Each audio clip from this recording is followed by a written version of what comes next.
Hello friends, আজ অনেকগুলো দিন পর তোমাদের সাথে এক নতুন ভিডিও শেয়ার করছি। দিদির ছেলে হয়েছে, তোমাদের সাথে তো সাধের অনুষ্ঠান শেয়ার করেছিলামই।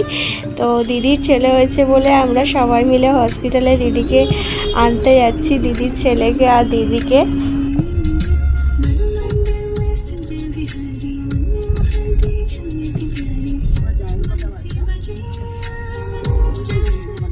সবাই মিলে মজা করতে করতে যাচ্ছিলাম একসাথে। তো খুব এক্সাইটেড ছিলাম পুচকুকে দেখার জন্য, পুচকুকে বাড়িতে নিয়ে আসার জন্য। তোমাদের সাথে সবটাই শেয়ার করব, আমি যতটুকু ক্লিপ নিতে পেরেছি। অ্যাকচুয়ালি হসপিটালে অ্যালাউ ছিল না, তো সেজন্য ভিডিও ক্লিপ নিতে পারিনি। তো বাড়িতে এসেই একেবারে নিয়েছি। এখন দিদি গাড়ি থেকে নেমে তো পুচকুকে ওপরে নিয়ে যাওয়ার জন্য প্রস্তুত।